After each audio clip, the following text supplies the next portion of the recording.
mo fẹ́ máa wò, ọ̀rọ̀ tó jẹ tí ń gbèsè mo fẹ́ gbọ́, ètò lóríṣiríṣi wọ́n wà lọ́lọ́kan òjọ̀kan, ìròyìn tó kojú òṣùwọ̀n àtàwọn ọ̀rọ̀ àgbọ́ fi kọ́gbọ́n, eré wọlé fún tẹ̀rù tọmọ tèwe tàgbà ẹ má fi para. Ètò TV mo fẹ́ máa wò, ọ̀rọ̀ tó jẹ tí ń gbèsè mo fẹ́ gbọ́, ètò lóríṣiríṣi wọ́n wà lọ́lọ́kan òjọ̀kan, ìròyìn tó kojú òṣùwọ̀n àtàwọn ọ̀rọ̀ àgbọ́ fi kọ́gbọ́n, eré wọlé fún tẹ̀rù tọmọ tèwe tàgbà ẹ má fi para. Àdànà kó kọjá mórí nǹkan fèrè, bàbá rere káwí parí. BGI TV, we are the pace setters. Bàbá gbàgede ìmọ̀ tẹlifíṣọ̀n station tí dòde. Mo kí gbogbo ojú tó wò mí káàkiri ayé, mo kí wa lọ́kùnrin lóbìnrin lọ́mọdé lágbà nínú ilé yìí, mo kí wa pa kú dédé àsìkò yìí o, àsìkò bójú ọjọ́ ti rí. A kú ìmójúbà ọ̀sẹ̀ tuntun tí ó bá dọ̀la ní ìsìn, oṣù tuntun ó tún wọlé. Ẹ wá rí bí nǹkan tuntun ṣe ń wọlé, bẹ́ẹ̀ náà ni ìdùnnú tuntun tó máa wọnú ilé ẹnì kọ̀ọ̀kan wa. Àmín àṣẹ Ìdùmarè. Bàbá láwà yìí, oṣù bàbá náà láwà, September ti ń lọ, ìwòye ọ̀la ó ti lọ, October tún ti wọlé wá, lẹ́yìn October November, lẹ́yìn November December, kò sí tí ó dìwà mẹ́rù lọ nínú gbogbo wọn lágbára Ọlọ́run ọba. Ẹ wá nǹkan fìdílé tàbí kẹ́ fìdílé nǹkan ní pápá bí tí wọ́n ṣe ní pápá, kẹjá jọ gbádùn ètò ọ̀rọ̀ tó ń lọ lórí ìkànnì BGI TV lórí YouTube, Gbàgede Ìmọ̀ with Aláwìyé Adébáyọ̀ lórí Facebook, Bàbá Gbàgede Ìmọ̀ TV lórí Instagram, Bàbá Gbàgede Ìmọ̀ lórí YouTube àti Instagram, Bàbá Gbàgede Ìmọ̀ lórí Instagram 1 and Gbàgede Ìmọ̀, Bàbá Gbàgede Ìmọ̀ _2 lórí Instagram Lite. Lórí TikTok jàre, TikTok ni Bàbá Gbàgede Ìmọ̀, kí ló ń ṣe mí lédìí báyìí, Bàbá Gbàgede Ìmọ̀ lórí TikTok àti Bàbá Gbàgede Ìmọ̀ _2 lórí TikTok Lite. Bákan náà ni pé a wà lórí Instagram, à ń jẹ́ Gbàgede Ìmọ̀ _22. Gbogbo àwọn àyè tí mo dárúkọ yìí ẹ máa bá wa fọ́lò wa. Kò sí tó ń jẹ́ kí n máa sọ kábàkàbà jù pé inú ń ru mí láti ìsàlẹ̀ ẹ̀kùn. Bẹ́ẹ̀ ni inú mi ń ru torí tó ń ṣẹlẹ̀ ní Nàìjíríà yìí. Ìbéèrè ni mo fẹ́ fi bẹ̀rẹ̀ prógráàmù tèmi. Ìbéèrè yẹn ni pé ẹ̀yin ọ̀jọ̀gbọ́n tẹ́ bá ń wò mí, bẹ́ẹ̀ bá lè bá mi dáhùn ìbéèrè yìí, inú mi á máa dùn. Ẹ jọ̀ọ́, ṣáàrẹ́ nìkan tó sapamọ́ ṣépè fún Nàìjíríà ni? Ṣáàrí ìlú kan, èèyàn kan, ẹ̀yà kan, èdè kan, àṣà kan tí Nàìjíríà ṣẹ̀ tó wá sápamọ́ gégùn fún Nàìjíríà pé ẹ ní ṣe rere ní ilé ayé yín, ẹ ní ṣe nǹkan tó bá tọ́, ẹ ní máa fòótọ́ ọ̀rọ̀ jẹ ìjọba nínú ìlú yín? Bóyá lẹ́nìkan ò ti gégùn fún ìlú yìí, fún Nàìjíríà. Mi sọ̀rọ̀ Yorùbá race báyìí o, I am talking of Nigeria. Ẹbí wípé kí nìdí? Oríṣiríṣi tá à ń gbọ́ lọ́tún lósì, ó jẹ́ ìbànújẹ́ ọkàn fún yàn. Láìpẹ́ yìí la mú ti Ruth Ogunleye wá ní last week ìjọ Sátidé. Ọmọbìnrin tí wọ́n fipá bá lálòpọ̀ ní inú iṣẹ́ àmì títí tí wọ́n fi ìbásùn tí wọ́n fi lé dànù nínú iṣẹ́ yẹn. Àbí ń gbọ́ ọmọ rí pọ́n máa yọ̀ fún òun léwu lọ́wọ́, tó sì rò pé ó sì wo ọ̀tún tó wò sí, tí ò sálábàárò tí ò sòmùgbèjà. Ọmọbìnrin ní láti resign honorably. Kójú bàbá àti àwọn àmì wọ́n parọ́ páwọn làwọn lè torí pé ó ní mental problem. Ní last week mo gbé interview tí wọ́n ṣe fọ́mọbìnrin wá ní AIT. Agbọ́ gbogbo tọ́mọbìnrin sọ nígbà tí wọ́n interview ẹ̀ ní AIT láti wá lè proof ẹ̀ fún wa sanity ọmọ yìí, ìyẹn Ruth Ogunleye. Ṣé lóòótọ́ ló ní brain problem? Àbí ẹni bá ṣà ń sọ̀rọ̀ kan lénìí tó tún di ọ̀túnla tí wọ́n tún pè, tó tún repeat the same thing, tó chop the way tó fi yẹ kó sọ. Gbogbo tó sọ níbì kan lénìí tó tún pè lọ́túnla tó tún sọ the same thing bí pé ṣe ló àsórí bí poem. Tẹ́ẹ̀bí léèrè tó ń dáhùn, ẹgbọ́n ṣé wèrè ló nítọ̀hún. Inú mi dẹ̀ dùn pé ẹ̀yin èèyàn kọ sí comment ń tẹ́ ẹ rí ní last week nígbà tẹ́ gbọ́rọ̀ lẹ́nu ọmọbìnrin yẹn inú mi dùn pé 90% àwọn tó wo fídíò yẹn sọ pé eléyìí táwọn gbóhùn ẹ̀yọ eléyìí ò yàwé kí ló wá fà kí ló lè kúrò nínú iṣẹ́ ológun corruption àjẹbánu àìṣòdodo àìlèsòótọ́ àìṣetán láti gbèjà mẹ̀kúnnù àìṣetán láti sọ̀rọ̀ sàn bó ṣe yẹ kọ́rọ̀ wà tí Ruth Ogunleye ọmọbìnrin yẹn tó bá jẹ́ ọmọ èèyàn pàtàkì ní Nàìjíríà yìí ni ojútùú àti wá kódà wọ́n ti gbé àmì yẹn wọ́n ti gbé sójà yẹn kó lọ́jọ́ bí ọmọ mínísítà kan àbọ̀mọ sẹ́nétọ̀ kan àbọ̀mọ gọ́fúnà kan ló ṣe níṣekúṣe yẹn àmọ́ nítorí pé ó ti jẹ́ ọmọ kò léèyàn ẹ jẹ́ ká gbàgbé pójọ́ ọmọ Yorùbá ọ̀rọ̀ Yorùbá sí Fúlàní kọ́ lélẹ̀ bet in tó ń ṣẹlẹ̀ generally sáwa kúṣẹ̀ àwa mẹ̀kúnnù ní Nàìjíríà àwa nìkan lòfin Nàìjíríà mú kò mú àwọn olówó kò mọ́tọ́kùlù kò mú gbajúmọ̀ tó yẹ kó rí bẹ́ẹ̀ Nàìjíríà wa ni mo ṣe fi ìbéèrè yẹn wọlé pé ǹjọ́ ní àwọn kan náà tí Nàìjíríà ṣẹ̀ tí wọ́n ṣépè fún ìlú yẹn pé láyé o ìlú yẹn ò ní work àwa nìkan ṣá ní gbogbo ayé àwa ni chairman corruption headquarter wa ni àwa headquarter gbogbo ibi tí corruption parí sí olè alájẹbánu àtolórí o àtẹlẹmù everybody ló ti ní problem aṣọ lórí kan ní gbogbo ala ní problem ẹgbẹ́ àti máa tọ́ ní problem kí ló dé ẹ wo bọ́n ṣe injustice fún ọmọbìnrin yẹn ó wá kẹ́ nífẹ̀ẹ́ bá rí justice ọ̀pọ̀lọpọ̀ pè mí pé kí n sọ fún pé kí n connect ẹ̀ mọ́ ordinary president Bẹ̀rẹ̀kẹ̀tẹ̀ ní Abuja yes ó easy fún mi láti ṣe bẹ́ẹ̀ because I can call the man introduce myself to him being a presenter like him mo mọ̀ pé wọ́n á gbọ́ràn wọ́n á gbọ́ sí mi lẹ́nu wọ́n á ní kọ́mọ òun wá àmọ́ kí ni assurance pé pẹ̀lú bí tí ọ̀rọ̀ yẹn tó jẹ́ high and mighty nínú iṣẹ́ ológun ló ṣẹlẹ̀ sí because colonel rank of colonel is the beginning of most senior military officer ẹni bá ti gba colonel ló máa ń lo red sí kọ́lá ẹ̀ irú yẹn ṣẹlẹ̀ sọmọbìnrin yẹn ẹ tún wá wo ọ̀rọ̀ àwọn Bobrisky ta tó gbọ́ ní wíkẹ̀ndì tó lọ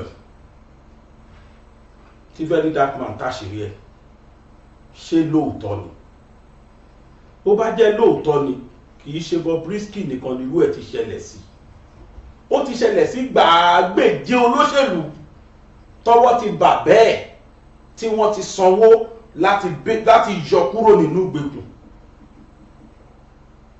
ṣùgbọ́n o mẹ̀kúnnù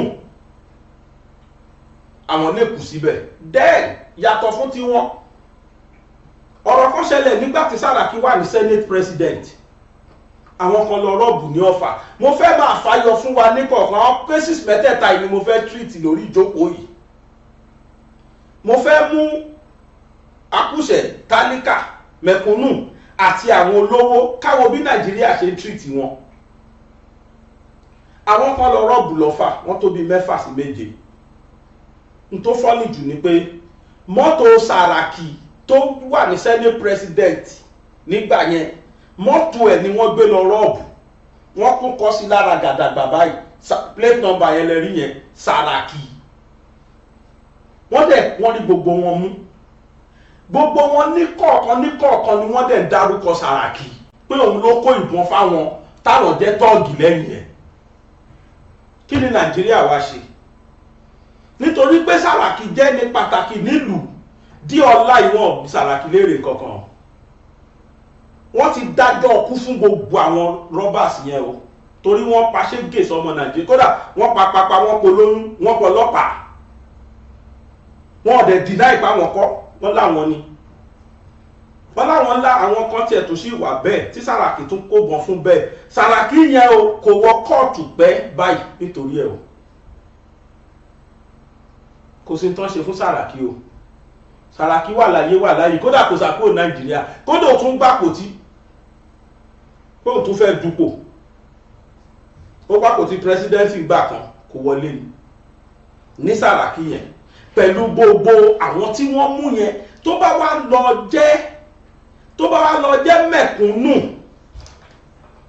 jẹ́ mẹ̀kúnnù ó ní àwọn amúrọ̀bà yẹn dárúkọ bóyá wọ́n parọ́ wọn ni o àbí wọ́n sòótọ́ pẹ̀lú wọ́n sòótọ́ lé lórí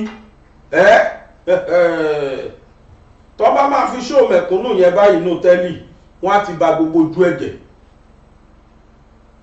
ṣùgbọ́n torí ipò jẹ́ Sàràkí tó jẹ́ ní pàtàkì láwùjọ tó jẹ́ senate president anything ò happen sí ẹ wo kí náà pè fẹ́ former senate vice president senate mo gbàgbé orúkọ ọ̀gbẹ́ni yẹn láti ilẹ̀ Yíbò tán ló lọ yọ kidney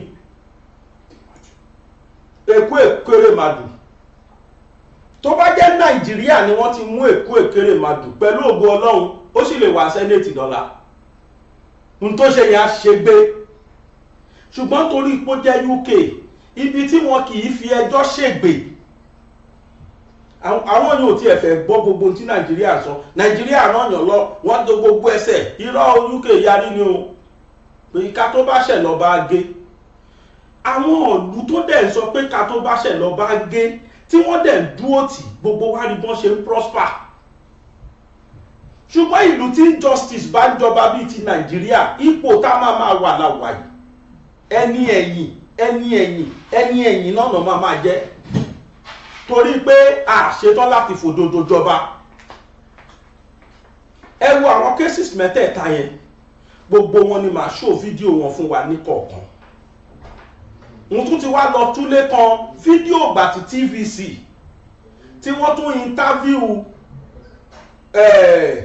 ọmọ Ògúnkọ̀yà kí lọmọ yẹn jẹ́ Ògúnlẹ́yẹ Ruth Ògúnlẹ́yẹ ìgbà tí wọ́n tún TVC interview ẹ̀ mo tún ti lọ gbé fídíò tiẹ̀ náà wá àwa tá a gbọ́ ti last week ẹ jẹ́ ká tún gbọ́rọ̀ lẹ́nu ọmọ yẹn ní wíìkì yìí ká wá compare ọ̀rọ̀ tó sọ last week àti ti wíìkì yìí pé ìjọmọbìnrin yìí ǹjẹ́ lóòótọ́ ló yí lórí àwọn àmì ló yí lórí ni o panel kan sẹ́ẹ̀tì àwọn ló yí lórí ni wọ́n ló yí lórí fún ẹ̀yin tí ẹ wo fídíò yẹn last week ẹ jẹ́ sáré summarize in tó ṣẹlẹ̀ ní pápápá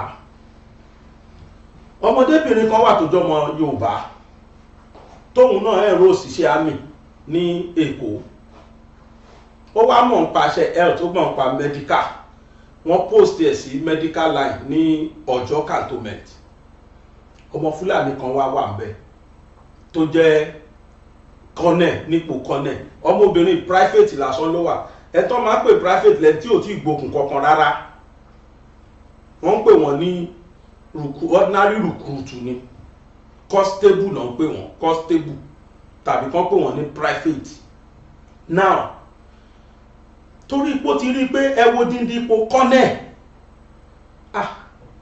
ipò kọ́nẹ̀ is equivalent to ipò commissioner ní state kan bí commissioner of police or commissioner controller general controller prison or commandant ní civil defence tàbí controller nínú custom àbí immigration ibẹ̀ ni most senior military officer ti bẹ̀rẹ̀ ẹ̀rí wọn wá ní 1 eagle and 2 stars ẹ̀rí wọn dẹ̀ lo 1 collar wọn lo red collar sí wọn lo red pip sí ibi collar wọn ibi ṣẹ́ẹ̀tì wọn báyìí sí ibi jacket wọn máa wọ̀ wọn fi red pip sí ó ti di most senior military officer most of the time tó bá ṣe àṣegbé àwọn ẹgbẹ́ ò lè bá sọ̀rọ̀ anyhow àmọ́ owó òfin lè tó bá ṣe nǹkan òfin ó wá lo ipò yìí lé ọmọbìnrin rúùtù yìí lórí ó kọ́kọ́ ra nǹkan fún ìyẹn ló mú ìfẹ́ ìyẹn dẹ̀ kóòtù òfin tó sọ pé àwọn ò gbọ́dọ̀ máa galvanize pẹ̀lú ọ̀gá àwọn èèwọ̀ ni nínú iṣẹ́ ológun bẹ́ẹ̀ ká sọ pé ọmọọṣẹ́ ó ń bì fẹ́ẹ̀dì ọ̀gá ẹ̀ pátápátá èèwọ̀ ni nínú iṣẹ́ ológun bẹ́ẹ̀ bá máa fẹ́ra yín ẹ̀ declare ara yín ni pé ọkọ mi rè ìyàwó mi rè ni bọ̀ pé ara ṣe boyfriend girlfriend sọ́gà ẹ̀ èèwọ̀ ni ó ti wà ní òfin wọn.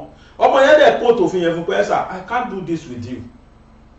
Àjọ sínú sàwáwù àtijọ́ yẹn lọmọ yẹn ti dáràn tọkùnrin yẹn bẹ̀rẹ̀ sí ní wíjọ́ tẹ̀ ó wá ṣàìdá kan fún un. Àìdá náà ni pé ó bẹ̀rẹ̀ sí ní gún ọmọ yìí ní abẹ́rẹ́ wèrè tó ń pè ní lagatin. Tó bá ti gún tọmọ yẹn á wà unconscious á dẹ̀ bọ́ sí hòhò á bá sùn dáa á fipá bọ́mọ yẹn sùn nítorí pé ó wà ní oṣù ológun Nàìjíríà. Ọmọ yẹn dẹ̀ jẹ́ tó wà sane and active tó nílàkàyè gan. Ẹgbẹ́ bá gbọ́rọ̀ lẹ́nu ẹ̀ mọ̀ pé lè ka ìwé ó mọ tó ń ṣe. Ọmọ yẹn bẹ̀rẹ̀ sí ní fi ẹjọ́ ọ̀gá yìí sùn pé gbogbo àwọn tó ń fi sùn ṣàwáwù kan náà ni wọ́n nǹkan kan náà nàjọ́ ń ṣe. Ẹ̀yìn ẹ̀ ní gbogbo wọn wà ẹ̀yìn ọ̀gá yẹn náà wà. Tó bẹ́ẹ̀ gẹ́ ààrẹ ní connect ẹ̀ mọ́ Minister for Human Affairs. O rò pé yẹn gbà tí yẹn gbá research tí yẹn rí pé tó láàrin ológun ni ọmọbìnrin yóò lè win ó padà advice ọmọ yẹn pé kọ́mọ yẹn lọ resign. Ó padà lọ advice ọmọ yẹn pé wọ́n béèrè ó dáa kó resign. Ọmọbìnrin yẹn dẹ̀ resign. Ó wá resign tó ṣẹ̀ wá lọ sórí social media ó wá lọ report. Àwọn bloggers wá gbé ọ̀rọ̀ yẹn nígbà táwọn àmì máa sọ lọ sọ̀bọ̀ wọ́n lọ́mọ yẹn ti ya wèrè pé kò mọ̀ tó ń sọ pé ó ní brain problem pé kódà torí ẹ̀ làwọn ṣe sáàkì ẹ̀. Ọmọdé ni wọ́n sáàkì òun ó lóun lòun fọwọ́ ara òun resign. Corruption number 1 Nigeria. Corruptions 3 sí 4 ni mo fẹ́ já kọ́ńdọ́lọ́ọ̀kù ẹ̀ lẹ́ni àṣà mọ́mì mi á ní mo já kọ́ńdọ́lọ́ọ̀kù ẹ̀ ni mo fẹ́ sọ nípa ẹ̀. And I now begin to think that pẹ̀lú gbogbo àwọn incident tó ṣẹlẹ̀ léraléra yìí is something wrong with this country? Ṣé judicial system wa ni ò dáa ni? Ṣé a fight corruption tó ní àbáwọn tools tí wọ́n fi ń fight corruption ní Nàìjíríà ló wrong? Àbí àwọn tó wà ní in charge kan fight corruption ẹ̀ gangan ló jẹ́ pé àwọn gan ọ̀fẹ́ránṣọ́ lógbò ni wọ́n ló jẹ́ pé àwọn fúnra wọn gan wọ́n ní ìdí kan àwọn gan ní chairman corruption. I begin to ask myself, ṣé judicial system ló wrong ni? Ṣé àwọn èèyàn tó rúlu wa ni? Ṣé àbí máa ṣe ti wá? I just don't know. Everything is not just working in this country. In terms of corruption, zero lamu. It's the order of the day. In fact, láti ọ̀dọ̀ olórí dórí ẹlẹ́mù tó lórí tẹ́lẹ̀mù ló corrupt. Anybody bá ti rí opportunity tó fẹ́ fi gbá àwọn èèyàn ó ready láti jẹ àwọn èèyàn kéegun. That was why I wasn't wonder nígbà tá a kọ́lé tán fún Joshua àtàwọn èèyàn sọ fún mi pé so ẹni tó lè ṣiṣẹ́ irú eléèkú láyé tí wọ́n máa ń yin Àgbàlá Gabriel tó máa ń yin do people need to commend us? Ẹ fún wa lówó ẹni ká ṣe nǹkan fún yàn á dẹ̀ jíṣẹ́ tẹ̀ ẹ̀ràn wa ó di táwọn èèyàn sọ wá di thank God tó bẹ̀rẹ̀ sí ní yìn wá torí pé corruption wà Nàìjíríà ló fà á ní tá à ń ṣe yẹn ṣe jọ àwọn èèyàn lójú. Torí pé tí wọ́n bá fowó rán àwọn èèyàn bẹ́ẹ̀ Nàìjíríà it is expected of them pé kí wọ́n ná 1% kí wọ́n kó tó kù sápò torí pé àwọn èèyàn ń ṣe bẹ́ẹ̀. That is why táwa tá a náwó yẹn ṣe jọ àwọn èèyàn lójú pé ẹ̀ náà ẹ̀dẹ̀ ṣe nǹkan báyìí. In fact people were doing as if èmi ni mo kọ́lé yẹn owó tẹ́ ẹ dá tí mi mọ̀ kọ́kọ́ ń pa ẹ̀ tí kì í ṣe mi mo lówó.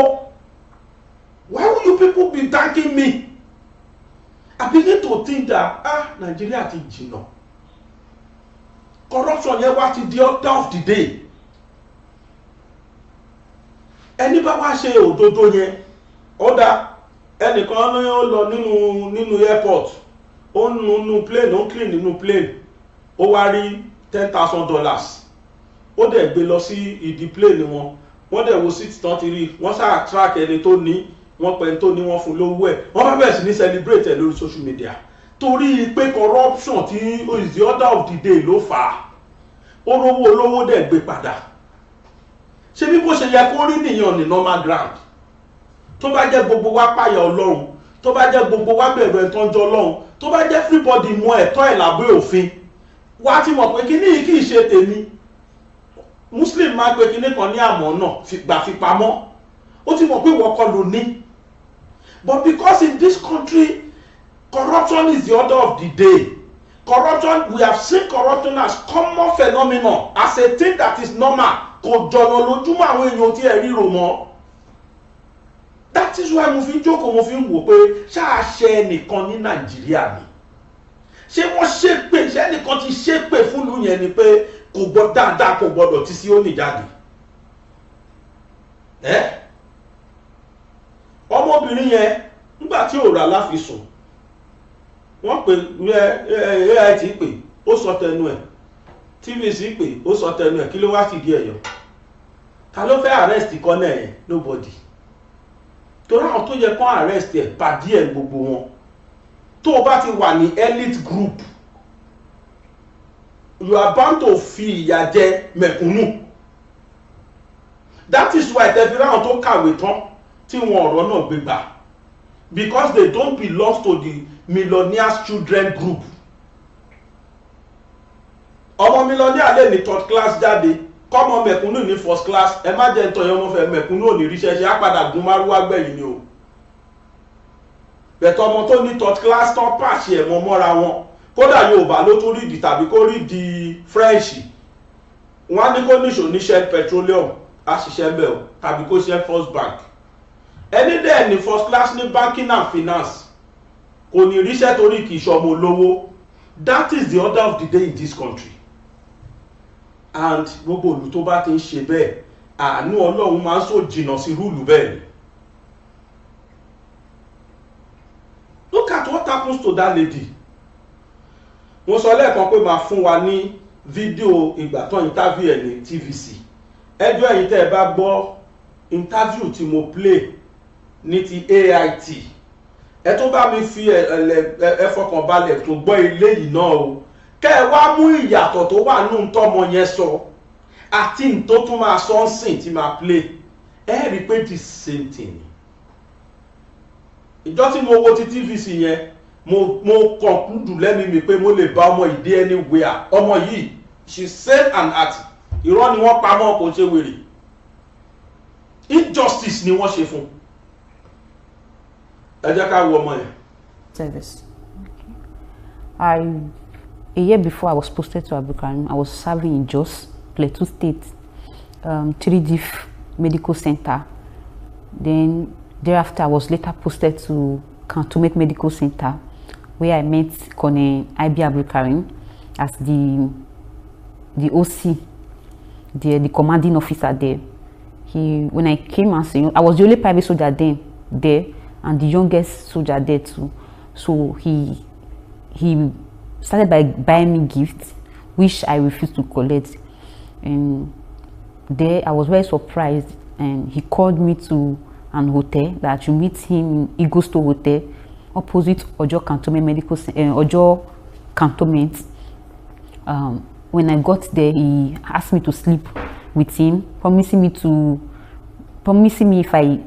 if I allow him sleep with me, he will allow me go to school, and he promised to give me 50,000 naira cash as at that sum of 50,000 naira that very day, which I refused because in the army it's against the law. It's called frontalization. You don't frontalize with your senior. Thereafter, that's how the whole thing started. It started by maliciously dealing with me, by putting me on extra duty. I call that one army work. It's part of the job. Sending me to guard rooms, dealing with me. All of a sudden, he started threatening me that if I did not sleep with him, he would dismiss me from the job. Okay, when all this was going on, when he asked you to visit him in the hotel and you went and you refused his advances, did you report this to anybody, or did you tell anybody about this? Yes, I did. Who did you report this to? I told Laskopa Sonia Anota. She was my godmother. Okay. I told her, I was like, people said this man is a very harsh man. Like, why is he disturbing? This man is like, he has been disturbing me for months now. So she just advised me just to, like, ignore the threat that is part of army work. That was what she advised me. She was the only person you told? Yes. And at first I was not paying attention to his threat and everything. It was when he started giving me injection,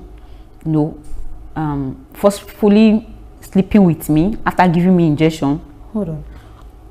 Giving you injection, how? How did he give you injection? Where did you meet for him to give you those We work in the same office. He's my CO. Okay. And we work in the MRS. It's called hospital. In the army, it's called MRS. So he will instruct some soldiers. In the army, they give order and you don't disobey orders. So he will instruct those boys to pay me that most times. Then when people are not available, most times he will point gun at me. During the day or at night? During the day, witness. Everybody people are there, seeing all this seeing happening. Everything. I have a and video. nobody asks questions? Yes, I have a video of it. You have video recording of this particular incident that happened. Continue. There's a day I got to find out that he normally sleep with me after injecting me. There's a day the former chief army staff, retired General Farouk Yaya wife, came to commission a particular place, the maternity part in our hospital. So when she came, before that they already give me that injection, and I was putting on a tron uniform, the army office wear. So all of a sudden I saw Dr. Cosmos. I think the third day, Dr. Cosmos, the copper, he was serving there in our hospital. He came and gave me another injection, which flushed out those one they give to me before. And I saw myself naked. And he now asked me to pass the back door. That in hours they are outside. In hours their officer's wife and association, they were outside that very day. So I got my body was stained and they stripped me naked inside the hospital, inside his office. So immediately the woman came. He now instructed one of the serving copper, the one that was serving with us that time, Cosmos, and he told Cosmos to go and give me injection and ask me to pass the back door. This is very, very, very strange. So all of these things that you say happened when you're unconscious. Yes. And after giving me the injection, after harassing me sexually, he will put me inside this body bag. In the army, it's called body, just like a casket. He will put me inside. I think they mostly use it in the northeast, because for them to go and get casket and everything. So it's called body bag. So he will just put me inside that body bag, and for some hours, they will now ask them to take me to psychiatry hospital. That is how this issue of mental illness started. So apart from your godmother that you told when he was making advances at you, up to this very moment, that time, you didn't tell anybody? I sought for redress. In the army, you cannot fight your senior. In the army, you cannot beat your senior. Okay. You cannot ask your senior to go to Gadrum. Okay. You always sought for redress. So you seek for redress. So I sought for redress. And so how did you go about that? At first, it was frustrating because I wrote it was a handwritten application through the same person that was frustrating me. So he never forwarded my application. So I have to go to, because the thing was, he kept on coming to my house, sending boys to my house. He denied me access to military course, denied me so many things in the army. I spent 5 years in the army without. So when you noticed that you were trying to, the redress you were trying to get, couldn't get to the appropriate yes, authorities. I went to General ML Abubakar. He was the provost commander, provost group commander, 81 diff. He's a provost marshal. What did he say? I ran to him. He intervened. Okay. And he said, even if I'm just trying to even if she demand, as far as she have the sense to write for redress, they should attend to her. Okay. So because the general was the military police and they were scared of him, so they quickly set up a board. And at the end of the day, they didn't ask me to present any evidence. They just wawa me, bullshit me. And okay, so now the redress you were seeking, like a panel was set up. Yes, was set to up inquire into yes, to intervene. Yes. And they didn't call you for question. Nobody called you to ask you any question. They called me. Okay. Because I wrote that redress 4 times before they attended to it. Okay. Because Colonel Abdul Karim, they are the most senior officer in the medical corps. So he has that level. He has that. He's a senior officer. So when I have to go to military police to report to the provost marshal So he intervened and he said they should hold that board and intervene and know that they should intervene and know the reason why Abdulkarim is doing this to you. Yeah. Yes. So when they intervened, like just the way you are interviewing me now, they never asked me for witness, evidence. Because they are all the same, they are all cosmates. The people that set up that board, they are Abdulkarim cosmates, so they were supporting Colonel Abdulkarim. They were biased. They never asked me for anything. So I just went there and they just. Wow. So what led to you seeking for a discharge from the army? So I tried my best. I see myself in the army not progressing. My progression in the army was very, very difficult. Because nobody was ready to listen to me. Somebody was there. Abdulkarim was all over places. If most time I apply for school and they give me admission, he will tell them that they should not allow me, that I have mental illness. Which school have you applied for? Nigerian Army Medical School, Nigerian Army School of Nursing. I applied for basic course, like 3-month courses. He didn't. And you got admitted into all the schools? I got admitted into Nigerian Army Medical School, and he said I have mental illness, that they should withdraw me from. That's how I lost that. So I didn't even report it. They didn't release me to the school that I have mental illness, because they are all the most senior people holding an appointment in the medical corps. They are all his classmates. So when I sat down, because there's no progression, nobody to listen to you. I even involved the present CDS General CG Musa to intervene. He couldn't intervene. So I tried my best and I exhausted all options. So that's why I came on social media to say all the things you've been saying. Yes. But are you aware that the army has cleared Abdulkarim of any wrongdoing? So what they did there, it's just they just tell lies. As I don't know how to put it. They just sat down and feel like let me tell you what really transpired to them announcing this whole thing. When I came to social media at first to complain, and the Minister of Women Affairs intervened, and they took me to National Hospital because it was during the investigation for medical evaluation to know if I'm actually mad according to the allegation that was laid against me. Yes. So they described that there was nothing like mental illness, and they took me to ADLA just for urine test. Yes. So nothing of such. So the Minister of Women Affairs, she now said, if I remain in the army, they might wound me. Yeah. So my progression will still be very, very difficult, because I came online to expose them. So she now said she advised me if I can still continue with the job, and I said no. So I wrote a redress with my hand and I submitted it to the Minister of Women Affairs, and she went to the army headquarters and she submitted it to the Chief of Army Staff, and he approved it. For you to be discharged. To be discharged voluntarily, not medical discharge. Before you board a soldier out from the army, there must be a board. They will set up a board. There will be a psychiatrist, a medical doctors, the unit RSM. They will call you, the soldier, and ask you some questions. And to me, soldiers are in the notice with one hand. They are still in the army, and we don't bother soldiers because they don't have what it takes to pay off the soldier. It's as if they are paying the person for life, because he came to the army and the person is not the disability. Maybe you have one hand. It depends on what happened. Yes. So there was nothing like they never discharged me. It was the Chief of Army Staff that converted it to medical discharge, and he said army want to compensate me for me to be paid, like I'll be collecting pension. I was not eligible for pension, but I only served 5 years.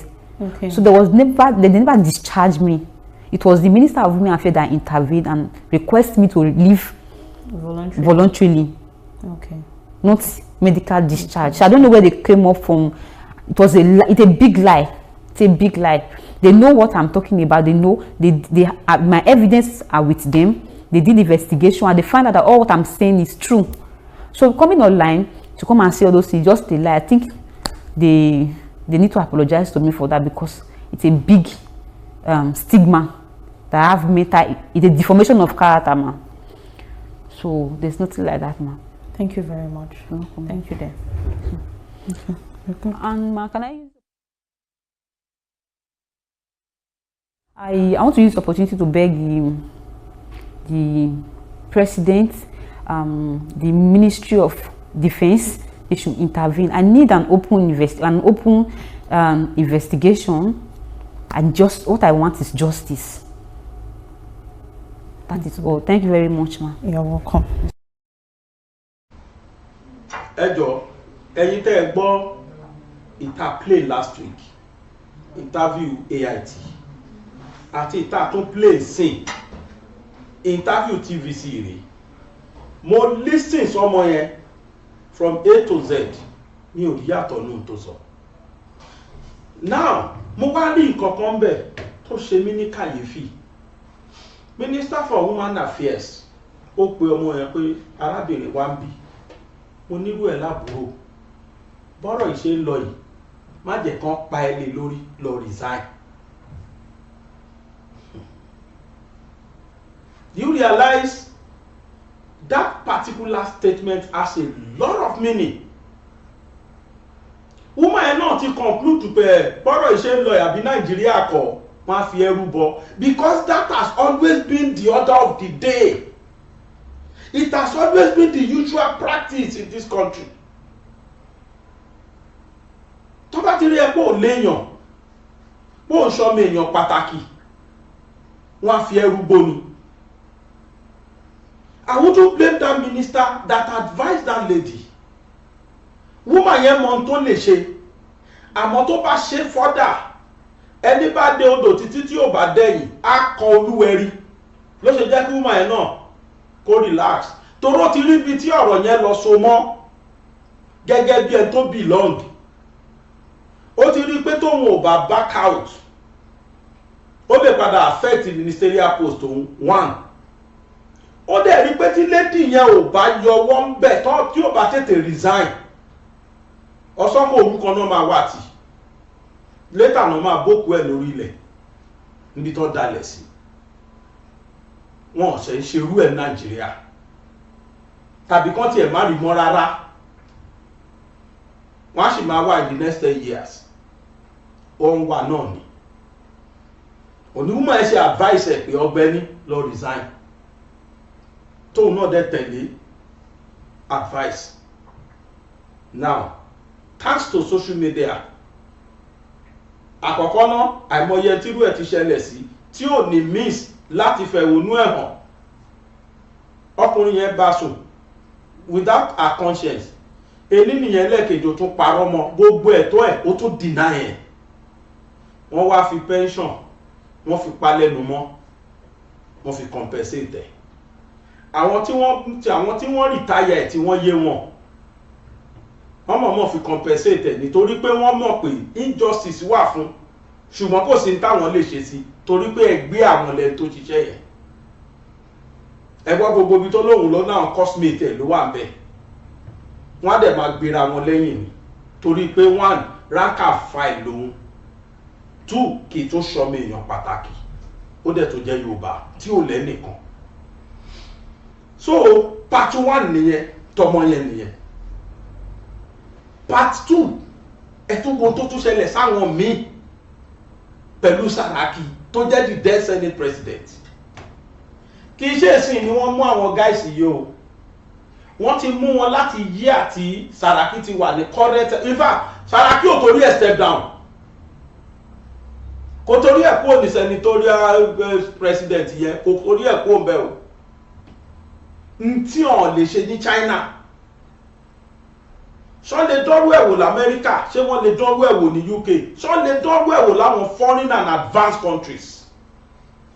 But because of the lawlessness and corruption that has become the cankerworm that is eating the liver flux of our development in this country, look at what is happening. Saraki is still walking around. Nobody even mention his name anymore, despite the fact pé wọ́n condemn our guys here. Interview wọn tún ṣe dárúkọ Saraki. Kódà mi ò mẹ́fídẹ́sì ta tó ní ìdíjú pé mọ́tò Saraki ni wọ́n wà lọ rọ́ọ̀bù. Tó describe to Saraki báyìí sára plate number. Kò sí tó ṣẹlẹ̀ sí olówó bẹ̀tán káwọn mẹ̀kúnnù wọn dájọ́ kú fún wọn. That is Nigeria for you. Ẹ wo rate of corruption ẹ̀.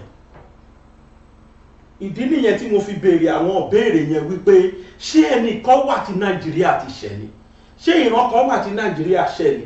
Ṣáwọn kan gégùn fún Nàìjíríà ni pé ẹ gbọ́dọ̀ fòdodo ṣe lé ayé o, ẹ dẹ̀ gbọ́dọ̀ rojú ráyè gbèsè ayé yìí. Tálíkà dáràn Nàìjíríà o, olówó ò ní problem. Olówó ìbá ní problem. Ó ní ìkan nínú àwọn elite, odindi gọ́fúnà lù ló sọ pé àwọn táwọn jẹ́ elite báyìí, àwọn àfìyà jẹ yín mẹ̀kúnnù kú ni, ẹ kúkú lè gang up against àwọn. Ṣé mẹkáníìkì ojú pópó ló fẹ́ gang up? Àbẹ́yìn tí ebi ń pa tẹ́ẹ̀tì ìró jẹjẹ. If a governor could be saying that out till now, kò jáde deny ẹ̀, nǹkan kò dẹ̀ ṣẹlẹ̀ sí dèní. It's a common thing, kò jọ wọ́n lójú náà. That is Nigeria. Bóyá rọ̀ mú pamọ́ Sàràkí, mo ní fídíò ẹ̀. Tí wọ́n lè ṣerú ẹ̀ l'Amẹ́ríkà. Gbogbo wa báyìí la wò nú tẹ́lì, proceedings Òkèkèrè Màdù. Bọ́n ṣe pronounce ẹ̀, bọ́n ṣe fún judgment. Gbogbo wa báyìí, wọ́n ẹ̀lẹ̀ rírú ẹ̀ wò Nàìjíríà. Wọ́n á tó aṣọ fún yín ni pé kámẹ́rà tí judge bá lórí ìjókòó ẹ pa kámẹ́rà lọ́ máa gbọ́. Eléyìí wọ́n gbé kámẹ́rà sí, gbogbo ayé dẹ̀ ń wò bọ́n ṣe dájọ́ fún. A whole Senate president in Nigeria still serving senator ní Nigeria. UK ní kò sí tó kàn wọ́n, àwọn ò kí ń gbé, àwọn ò fẹjọ́ ṣègbè. Ẹ mọye àwọn celebrity tí wọ́n wà ní UK prison àti US prison tó dẹ̀ jẹ́ ọmọ bíbí ìlú wọn, tó dẹ̀ jẹ́ celebrity. Bó jẹ́ Nigeria ni àfi kọ́bọ̀ àfẹ̀balẹ̀ kọ́bọ̀ lójú fúnra wa ni. Ọwọ́ kó tẹ̀ ti jẹ́ celebrity. Ọ̀rọ̀ Mohbad kí lẹ ṣe rò kó ṣe wọ́lẹ̀ tó bẹ́ẹ̀? Ṣebí torí kó ti lọ́ máwọn alágbára lẹ́sẹ̀ ni. Ó bá jẹ́ pé kán mú ẹnìkan tó jẹ́ mẹ̀kúnnù lásán tí wọ́n mú rí mú pé ìwọ ló pa Mohbad, ẹ rí bọ́rọ̀ yẹn bá ti yanjú ti pẹ́. Bọ́rọ̀ yín ò lè yanjú torí pé ó ti kọ́lọkọ̀lọ máwọn olówó lẹ́sẹ̀. Bọ́rọ̀ yẹn ṣe rí nìyẹn. That is why tó fi jẹ́ pé ní Nàìjíríà ta wà yìí o, elite wins everything. Ọ̀rọ̀ àwọn Sàràkí yẹn bá ń play ẹ̀ka lérí.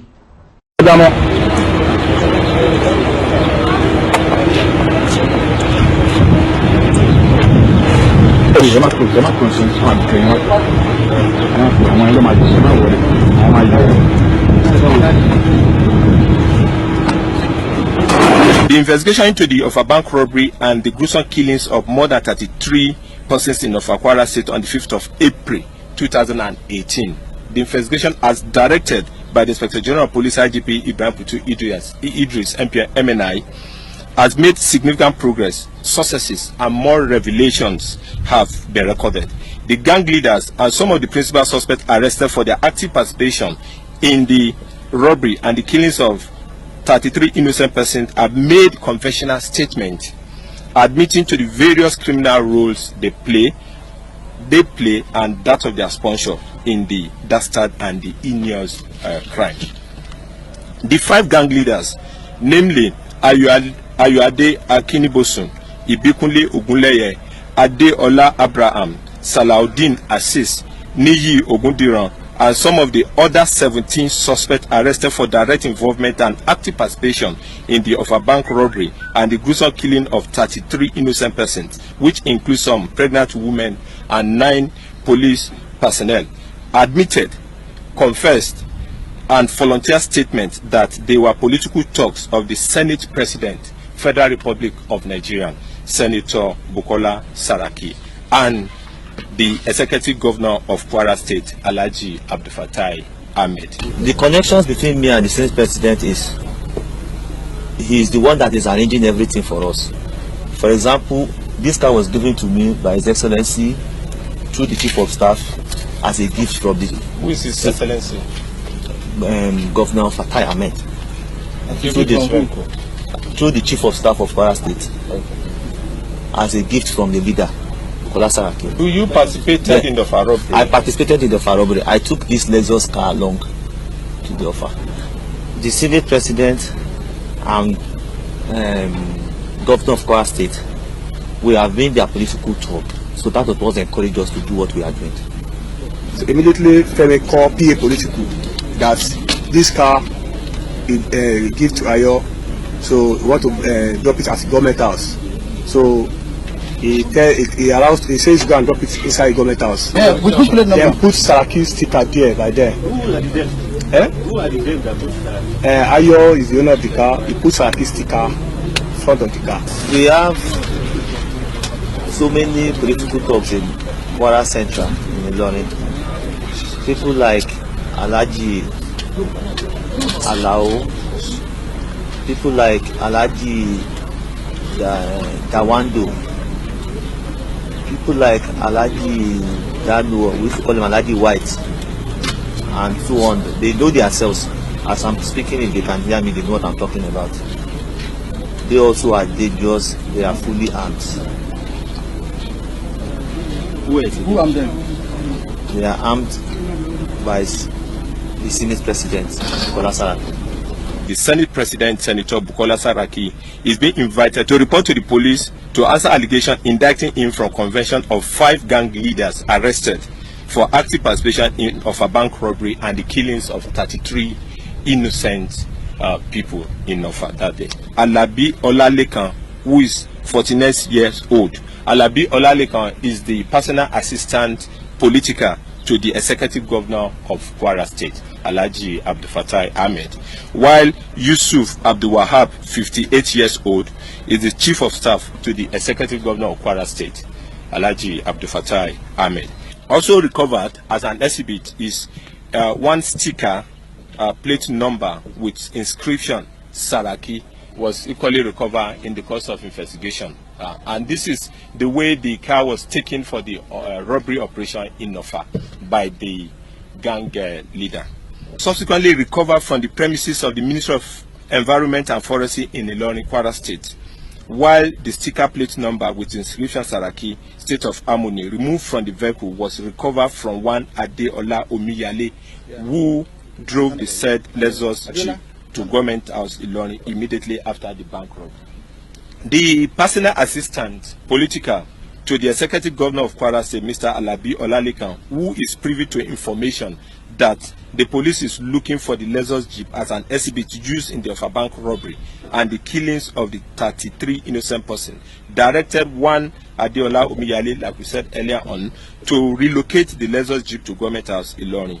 The personal assistant to political is currently in police custody, and he has made useful statement assisting the police in further investigation into the case. A revolver, pistol and pump action guns were recovered by the police investigation team from the personal assistant to the governor of to the executive governor of Kwara State, Mr. Alabi Olalekan's farm, where he directed his brother to hide them after his arrest by the police.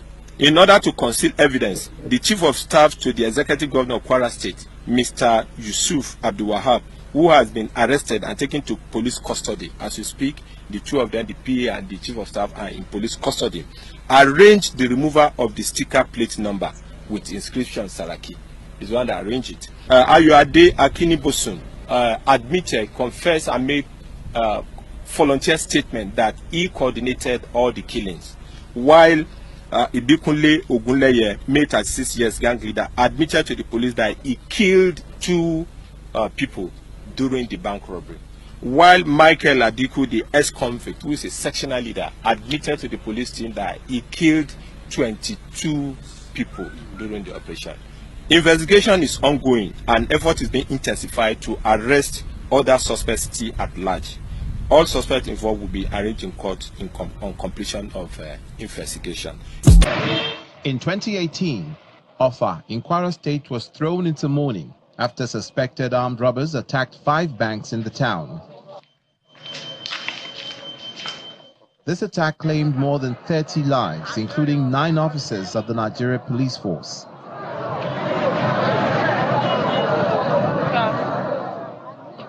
The suspects were arrested and charged to court, but several adjournments owing to COVID and non-availability of the judge stalled the judgment.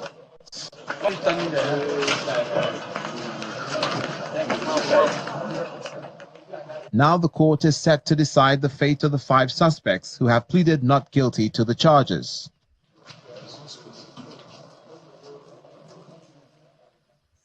After 3.5 hours, Justice Salima Salman of the Kwara State High Court found them guilty of culpable homicide, armed robbery, and illegal possession of firearms. Justice Salima Salman pronounced death by hanging for charges of culpable homicide and armed robbery, and 3 years in prison for charges of illegal possession of firearms. Briefing journalists, the prosecuting counsel commenced the court for the judgment. And we all know what we proved and the evidence, the witnesses that testify, the exhibit we tendered, and from the totality of the evidence before the court, it shows clearly that the prosecution proved his case beyond reasonable doubt, and the judge accordingly gave judgment. We know, not only the trial, the main person who originated the Aduku himself died, so in police custody. That's why it's not one of them that is convicted today, but evidence clearly showed that these people were involved in the robbery, and even by their own, so they were involved not only in the robbery but in the killing of people. So that's what we were able to establish. However, the defense counsel says judgment will be appealed. The judgment is not come by surprise to me. Of course, in line with the evidence that is in court and vis-a-vis the evidence of the prosecutions and what have you, and the evidence before the court, we envisage that definitely is going to be like this. It's an automatic appeal. It's an automatic appeal, and definitely it's going to stay. So I think it's one of those things that Mr. Emeribi have started doing, comparing the record and what have you, so that at least we move to the upstairs. The judgment is undoubtedly what the prosecution was hopeful for. Now they'll be watching keenly on the result of the appeal by the defense counsel.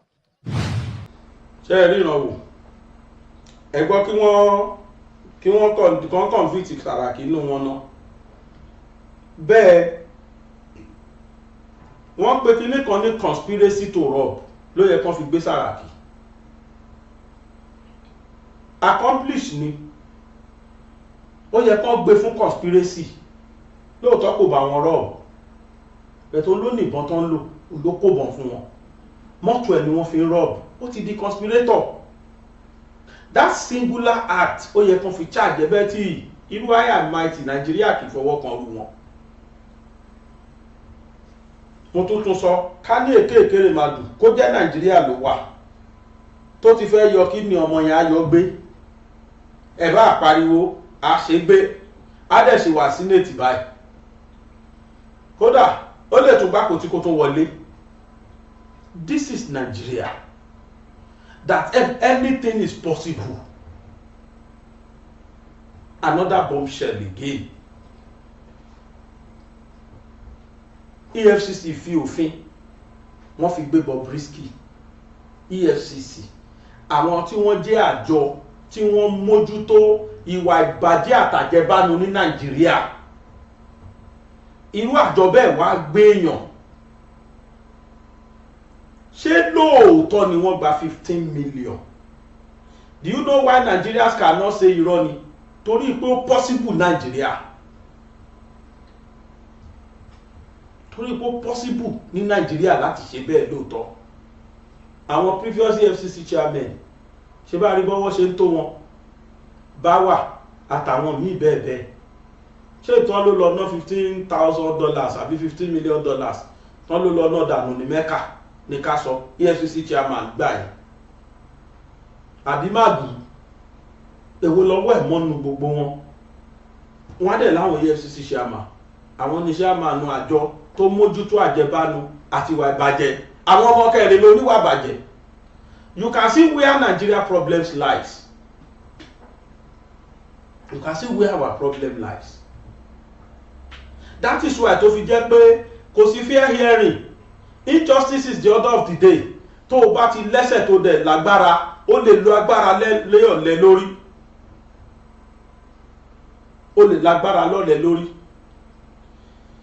In totality mi lè sọ pé Bobrisky sòótọ́ mi dẹ̀ lè sọ pé parọ́ but láwọn area kan lébi tèmi rí dé àwọn nǹkan kan wà tó sọ tèmi mọ̀ pé kò possible torí pé I was once in the system. Òun náà ni ti 1 ti bàbá Fálànà 2 ti prison. Wọ́n lè fún Bobrisky ní preferential treatment ní prison kódà wọ́n lè má ti mọ́nu prison rárá but a ṣì wà within the confine and perimeter wall of Nigeria prison. Gbogbo ìrànlọ́wọ́ tó fẹ́ ṣe fún máa jẹ́ nínú prison bẹ́ẹ̀ pé wọ́n mú jáde nínú prison àbí wọ́n tiẹ̀ mú wọbẹ̀ rárá wọ́n wá lọ gba ilé síta wọ́n mú síbẹ̀ ẹyọkan yẹn mi ò fẹ́ gbàgbọ́ ẹyọkan yẹn mi ò fẹ́ gbàgbọ́ torí pé I was once in the system ẹni tó dẹ̀ jẹ́ in charge kirikiri mo tó sọ mí ìdẹ̀ tijú láti sọ cosmate mi ni a jọ lọ sí the same basic recruitment course ní kirikiri yẹn kirikiri kan náà yẹn náà ti train wa ó dẹ̀ mọ lecture tó ń gbọ́ lóòótọ́ nínú iṣẹ́ uniform obey the last order no máa ń sọ but later wọ́n sọ fún wa pé obey all lawful order even kí controller general pè mí as in charge of a prison yard da aláwìyé o ẹni tó ń bọ̀ yẹn o ẹ má tì mọ́lé ẹ lọ gbalé fún ta I will tell the controller sir put it in black and white and then I would rather resign that than kí n comply pẹ̀lú ntọ́kùnrin yẹn ni kí n ṣe torí wípé láti ìjọ́ tí mo ti gbọ́rọ̀ ẹni mo ti ń sọ pé irọ́ ni. No officer can be so stupid to that extent tó máa wá sọ pé wọ́n lè fún kó sí tú tí wọ́n lè pa fún Bobrisky nínú cell nínú ọgbà ẹ̀wọ̀n bẹ́ẹ̀ tó bá sọ pé wọ́n fòun sí special cell mi ní sọ̀rọ̀ ó possible Nigeria ara corruption kan náà tí mo sọ ni it is possible lórí bó ti jẹ́ ẹni pàtàkì táyé ti mọ̀ wọ́n lè fi sí special cell wọ́n lè fi sí many things wọ́n lè ṣe bet ajẹ́ inú ọgbà ẹ̀wọ̀n ní tí mò ń sọ látijọ́ yìí ni pé ṣó possible kó má wọ ẹgbẹ́ ẹ̀wọ̀n yẹn rárá tí wárántì tẹ̀lé wa ní ìwà lè sọ o bóyá gbàtẹ́mi ti kúrò ń bẹ̀ bóyá àwọn impossibility kan ti wá ń possible lọ́gbà ẹ̀wọ̀n o tí mi mọ̀ but while I was there such thing can never be possible kò possible torí pé there is no wèrè officer kan would never do that. One, the reason tẹ́ni yóò fi ní ṣe ni pé court of law ló convict Bobrisky and Bobrisky will come to prison yard with a warrant from court of law tó fi convicted tó fi ní kó lo time ní prison yard tó bá fẹ́ mọ̀ bóyá òótọ́ ni Bobrisky wà ní ló prison àbí kò lè rárá àṣírí yẹn ò pẹ́ tú. Two things ni wọ́n gbọ́dọ̀ ṣe fún tó bá jẹ́ lóòótọ́ ló wọ ẹgbẹ́ ẹ̀wọ̀n rárá. The first thing is kó lọ wo record. First thing kọ́kọ́ lọ wo record prison. Kọ́kọ́ lọ sí prison yà kó lọ wo record. Torúkọ Bobrisky bá wà registered ní ọjọ́ tí wọ́n gbé tó ń dájọ́ fún yẹn. Torúkọ ẹ̀ bá wà registered ní prison yard ajẹ́rọ ló ń pa. Ajẹ́ Bobrisky ń parọ́ ni. Ajẹ́ kó fi hype rẹ̀ kán lè rò pé òun ò ṣẹ̀wọ̀n torí pé nǹkan méjì gbọ́dọ̀ lọ ní day one tó bá gbé dé. Àkọ́kọ́ ni pé wọ́n gba warrant yẹn wọ́n record ẹ̀ lẹ́ni record àfi tó bá jẹ́ rọ̀lẹ́ even kó ṣe ìrọ̀lẹ́ náà gbé dé wọ́n gbọ́dọ̀ enter as an inmate ó ní wọ́n fi máa calculate number of lock-up níjọ́ yẹn wọ́n lè treat as lodger níjọ́ yẹn wọ́n gbọ́dọ̀ treat as inmate even kó ṣe ìrọ̀lẹ́ náà gbèdé wọ́n gbọ́dọ̀ record ẹ̀ máwọn lock up níjọ́ yẹn number one nìyẹn kò ń ṣe awaiting trial convicted ni ẹ̀tàn ti dájọ́ fún ni dandan gbọ́dọ̀ enter ẹ̀ wípé ó ti wọlé. Number 1. Number 2 ni pé tó bá lọ wo record tó bá register ẹjọ́ yẹn á jẹ́ pé lóòótọ́ náà gbalé fún ta. Tí ó bá sórúkọ ẹnu record á jẹ́ lóòótọ́ náà gbalé fún ta. Number 2 ni pé ó gbọ́dọ̀ wọ aṣọ ẹ̀wọ̀n kan ya fọ́tò fún. Ó gbọ́dọ̀ wọ aṣọ ẹ̀wọ̀n tó máa ní nọ́mbà ẹ̀ kan ya fọ́tò fún kan lè fi ṣe ríkọ́ọ̀dù fún. Ìyẹn ló máa fi ní warrant. Ìyẹn ló máa fi mọ̀ pé ìjọba yìí ló máa discharge, ìjọba yìí ló wọlé. So in case ọlọ́mọdé aláburú tó bá escape, ìyẹn ló máa fi trace ẹ̀. Kì í wá sorúkọ ẹ̀gbọ́n ní prison mọ̀, nọ́mbà ẹ̀yẹn náà mọ̀. Tí méjèèjì yẹn bá ti ṣẹlẹ̀ sí ẹ mọ̀ pé irọ́ ni Bobrisky ń pa. But tí ò bá ti sí méjèèjì ní record ẹ mọ̀ pé lóòótọ́ gbalé fún ta. But tí méjèèjì yẹn bá wà irọ́ ló ń pa. Ní Nàìjíríà ká wá wà yìí, everything is possible, anything is possible. Ó ṣeé ṣe kó rí bẹ́ẹ̀, ó dẹ̀ ṣeé ṣe kó jẹ́ pé Bobrisky fi ń àìpa rẹ̀ ni. Ní tèmi mọ̀ ni mò ń sọ, níbi tèmi ti ṣiṣẹ́ rí ni mò ń sọ yìí o. I am talking as a former the then prison officer, now correctional officer. Torí pé mo ti wà nù system yẹn rí ni mo fi ń sọ̀rọ̀ yìí wípé possibility kìíní yẹn is not up to 0.5.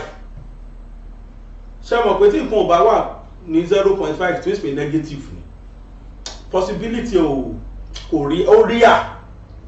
But tó bá wá jẹ́ bẹ́ẹ̀ kó possible, á jẹ́ pé àwọn officers tí wọ́n ṣiṣẹ́ yẹn they took the greatest and highest risk of their life. Kẹ́ lọ gbalé fún inmate níta. What about tẹ́ni yẹn bá escape ńkọ́? Ta ló máa bí ẹ̀? Nígbà tó sẹ́ni tó ń sọ, ó lè escape now. Tó bá lọ ta ló fẹ́ mọ̀? Wọ́dà yẹn ló dáràn. Because ọrùn ẹ̀ náà ní kó wà. If anything happens to him, ọrùn ẹ̀ ló wà. So that is why tẹ́mi fi sọ pé ní ìmọ̀. But tó bá jẹ́ Nàìjíríà kúkú ti wá bàjẹ́ tó bẹ́ẹ̀, well, mi gbèjà anybody. But mo lè tún doubt ẹnìkan again. Òun náà ni Bàbá Fálànà. The Bàbá Fálànà me I know. Tó bá sọ pé Nàìjíríà bàjẹ́, àwọn kan wà kan sì dá nínú ẹ̀. Kì í ṣe gbogbo Nigerians náà ló bàjẹ́. There are some good ones among the bad ones. Lára wọn níbi tẹ́mi rí dé o, lára wọn ni Bàbá Fálànà tí mo mọ̀. The Fálànà I knew, the Fálànà I still know. Bàbá Fálànà rí 17 million naira nígbà kéésì Adédoyin. 17 million naira la dá fún. Tàdé pé wọ́n pé bàbá 17 million wà lẹ̀. Bàbá yẹn lo táàmù kan tí ó tètè yé mi. Àṣẹ tó mean ni pé I want to do this case free of charge. Kíní kan Bruno, mo ti rán kíní kan Bruno lédè tán pé ìjọ yẹn. That I am doing it free of charge. If that baba could see legal 17 million and he rejected it, irú ebi ikú wo àtàwọn wo ló wá máa pa wọ́n tó máa wá béèrè 10 million illegally. Because ìgbà tí mo gbọ́rọ̀ yẹn mo ní gbogbo nǹkan ló possible Nàìjíríà, but mo doubt méjèèjì yẹn pé so possible kí anybody kó fi Bobrisky síta kó lọ gbalé fún mi, mo doubt. Kò sí tútọ̀ lè pa fún nu prison gbàgàdà maximum. Àwọn olówó wà bẹ́ẹ̀, anything wà bẹ́ẹ̀, gbogbo nǹkan lè lọ́nu maximum. Ẹ̀wọ̀n àwọn onígbàdùn àwọn olówó ni àwọn gbogbo àwọn hard drug pusher yẹn, most of them tán bá ti lè fi sí prison yard wọ́n lọ gbádùn bẹ́ẹ̀. Bọ̀ pé wọ́n wá mú kúrò nínú ọgbà ẹ̀wọ̀n lọ síta, èmi ò tí gbọ́rú ẹ̀rí láyé mi. And the whole years of experience mi ní prisons mi ò gbọ́ rí. And prison tèmi ti serve, tó bá sọ pé convict prison méjì náà ní nílẹ̀ Yorùbá, Kirikiri àtàbẹ́òkúta prison. convict prison mi pé ibi tó ń pààyàn sí wà Galo ibi méjì náà ní nílẹ̀ Yorùbá yìí Ìkirikiri àti Abẹ́òkúta prison kò dẹ̀ síbi tí mi ti ṣiṣẹ́ rí méjèèjì and for the whole years of my experience tí mo fi resign mi ò gbọ́ orú nǹkan yẹn rí lájé mi tẹ kò ṣẹlẹ̀ rí no matter how important you are inú ọgbà ẹ̀wọ̀n yẹn náà ti máa fún ẹ gbogbo preferential treatment tó bá fẹ́ fún ẹ kódà o lè sọ bẹ̀ dóstẹ̀ o lè ṣe anything mi dispute gbogbo yẹn bọ̀ pé wọ́n mú kún ọ̀mú sínú ọgbà ẹ̀wọ̀n rárá it is very difficult for me to believe tó bá jẹ́ gbà tèmi wá lọ tán wọ́n ti wá ń ṣerú nǹkan bẹ́ẹ̀ tí mi ò mọ̀ I don't dispute it kò sí tí ò lè ṣẹlẹ̀ Nàìjíríà. Then secondly ni bàbá Falana èmi dáùtù bàbá yẹ kó lè ṣerú nǹkan bẹ́ẹ̀ ká pé Bobrisky pé fún mi tẹ bàbá tó máa ń protect orúkọ wọn bí bàbá tó máa orúkọ wọn jọ wọn lójú ju anything lọ bàbá yẹn dẹ̀ fẹ́ràn humanity tó bàbá yẹn bá tiẹ̀ fẹ́ help Bobrisky rárá kókè o torí pẹ́ṣẹ̀ kékeré ló ṣẹ̀ ká lè bẹ plead as a lawyer ká lè bẹ plead pé kán yọ orúkọ ẹnu kóònù ex-convict gẹ́gẹ́ bó ṣe jẹ́ bàbá ò ní béèrè kán bọ̀ lọ́wọ́ Bobrisky ní bàbá tèmi mọ̀ wọ́n náírà bàbá Falana ò ní béèrè bàbá yẹn ò ní béèrè kánú kí Bobrisky mú 10 million ta ní Bobrisky èlò ló ní lọ́wọ́ bá a ṣe ní Nàìjíríà bàjẹ́ tó bàbá yẹn o mo dá òtẹ̀ àwọn náà dẹ̀ ti jáde true lọ́ọ̀yà wọ́n ti deny ẹ̀ pé kò sí tó jọ but the only thing tí mi ò agree pẹ̀lú nǹkan tí bàbá ṣe ni pé instead the very dark man tí wọ́n ní kó apologize kì í ṣe very dark man ló lọ́rọ̀ Bobrisky gangan ló parọ́ mọ́ wọn ìyẹn gangan ló yẹ kó fẹ́ǹsì Bobrisky ló yẹ kí wọ́n máa sọ fún pé kó withdraw statement yẹn àbí kó deny allegation yẹn against àwọn very dark man is a reporter òun kàn report ni in tó gbọ́ ló sọ síta kí dẹ́ sóhun ẹ̀ lágbọ́ nínú voice note yẹn conversation yẹn was between Bobrisky and one other man náà àmọ́ ẹni tèmi ò mẹ́ni tó jẹ́ mi ì dẹ̀ fẹ́ mọ̀ but mi rí mistake in very dark man no the man doesn't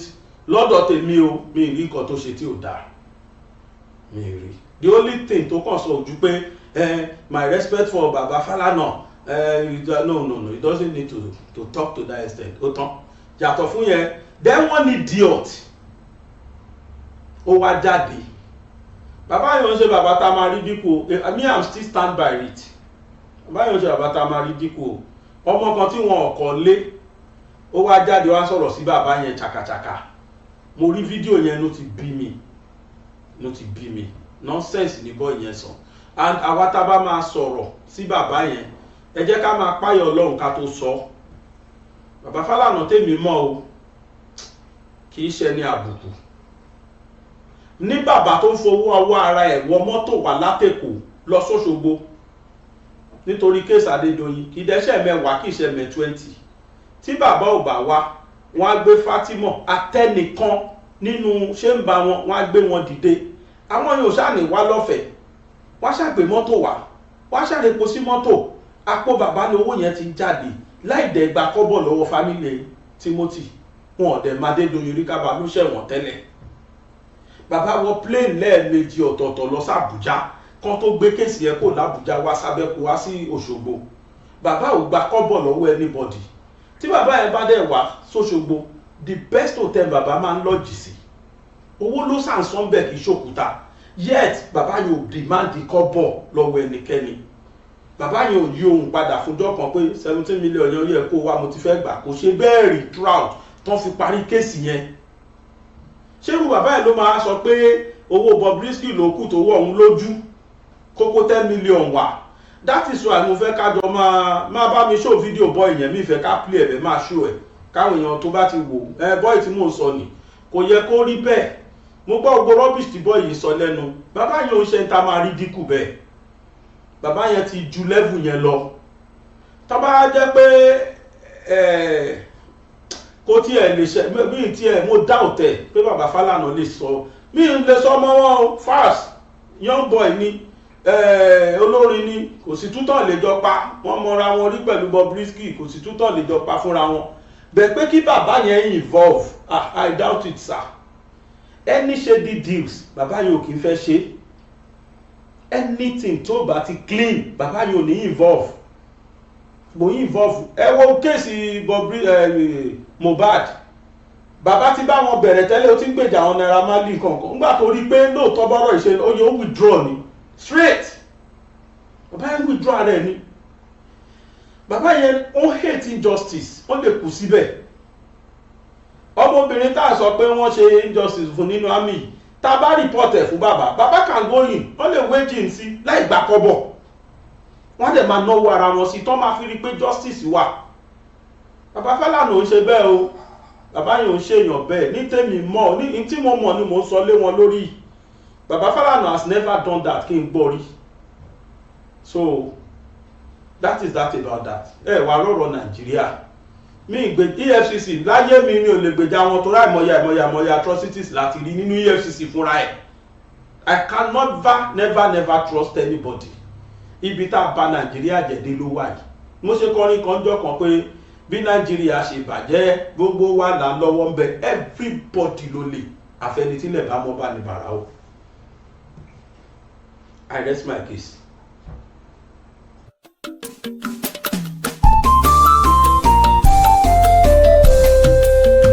BGI TV yìí mo fẹ́ máa wò ọ̀rọ̀ tó jẹ tí ń gbèsè mo fẹ́ gbọ́ ètò lóríṣiríṣi wọ́n wà lọ́lọ́kan òjọ̀kan ìròyìn tó kojú òṣùwọ̀n àtàwọn ọ̀rọ̀ àgbọ́ fi kọ́gbọ́n eré wọlé fún tẹ̀rù tọmọ tèwe tàgbà ẹ má fi para. BGI TV mo fẹ́ máa wò ọ̀rọ̀ tó jẹ tí ń gbèsè mo fẹ́ gbọ́ ètò lóríṣiríṣi wọ́n wà lọ́lọ́kan òjọ̀kan ìròyìn tó kojú òṣùwọ̀n àtàwọn ọ̀rọ̀ àgbọ́ fi kọ́gbọ́n eré wọlé fún tẹ̀rù tọmọ tèwe tàgbà ẹ má fi para àdànà kó kọjá mórí nǹkan fèrè bàbá rere káwí parí BGI TV we are the pace setter.